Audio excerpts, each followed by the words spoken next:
Right, Shane. Scott Brown, somebody you played with at Cheltenham, has come out and said that two players have admitted to the manager they weren't trying. Somebody who played for Cheltenham for 10 years. How did you feel when you heard that? Surprised, really. For Brownie, well, to hear an interview from a player that's quite frank and honest was more surprising than anything. But it might have got to that stage of the season where it needed to be said. For Brownie to say it, obviously knowing Brownie pretty well, he obviously quite hurt. He's been there a while, he doesn't want to sit where he is, he's obviously trying to progress. And he's thinking, well, there's a few lads not helping me progress, so he's thought, well, I'll maybe share that. Have you ever known anything like that happen before? Where I mean, there might be times where players are cruising a bit, but to actually admit openly to the manager that they're not trying? No. I've sometimes insinuated it or learned from what I've seen that they may not be trying, but I've never heard anyone own up and say that they weren't trying. And even the couple of instances where we maybe had a player on loan that either didn't fit in or anything, they weren't there long. And I think that's the next step for Cheltenham is to stop that, really. Yeah. What do you think needs to be done about it? I mean, the chairman's come out this morning and said those two players should never play for the club again. Is that the best way to deal with it? Just get rid of the bad influence? Well, I think he'll then have a chat with the manager.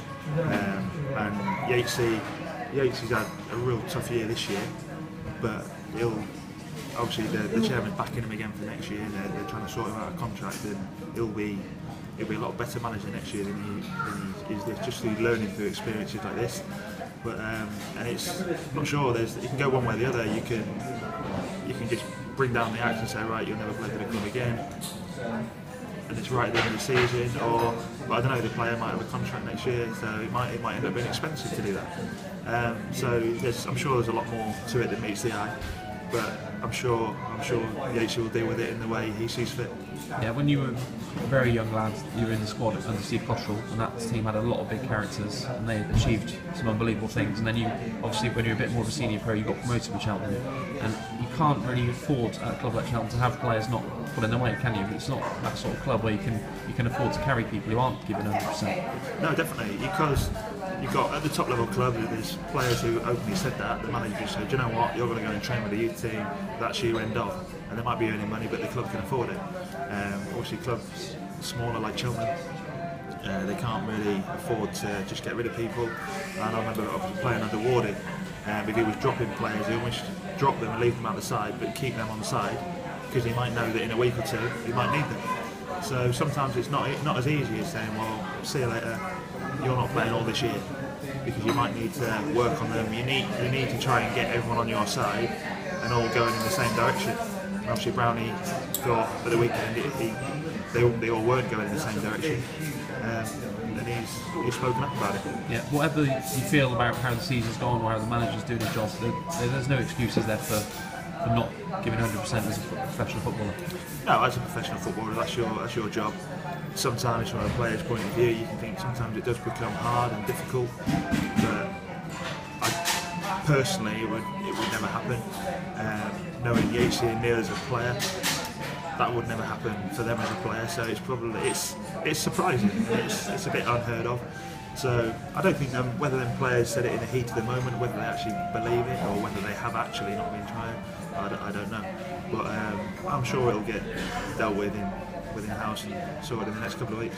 Yeah, it's quite rare now for players to stay around at the club for very long, isn't it? Do you think as players jump around a bit more, it's harder for a manager to get a bunch of players who really do care about the club, even though they might try their hardest during the game, actually buy into and have like an affection for the club? Do you think that's harder nowadays? Oh, massively. But purely, a lot of it's down to finance, whether that's right or wrong. Cheltenham have a couple of good years, the best players disappear. You've got your Marlon Packs, you lose Summerfield, and when you lose your best players and you don't quite get that promotion that you maybe deserve, it's almost a rebuilding process. You look at Torquay, a couple of years ago they're in the playoffs with Cheltenham, now they've just gone out of the league.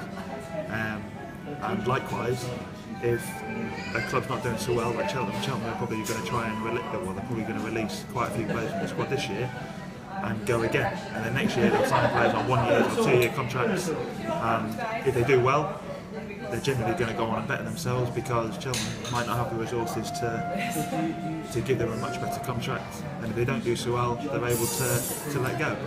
So it is unheard of, but that's just the way football is. It's the nature of the beast.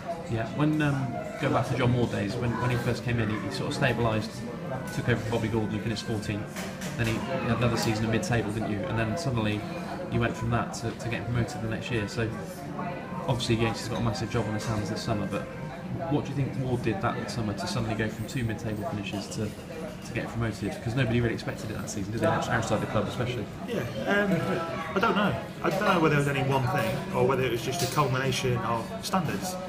Warder used to sit us down on a Monday morning sometimes and say to us, right, I picked up the 3 banana skins from the hotel from pre-match on Saturday. That's not good enough. And it's almost such a constant standards thing, and I don't know whether it was just suddenly the penny just dropped. We went on a good run at Christmas, got into the playoffs, and we stayed there. So I don't know. There's not one way of managing that's good. Yates has done very well in his managerial career here so far. Obviously, this year we'll probably make him a much better manager, and there's things that he's done this year that he might think, you know what, I'll do it differently next time. But he's got a chairman in Paul Baker that is backing him. I think that's credit to him. So that the players know that the manager's in charge.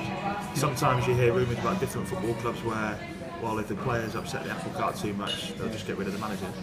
But in Paul Baker, there's a fantastic chairman who's backing him, and every player that's at the club now realises that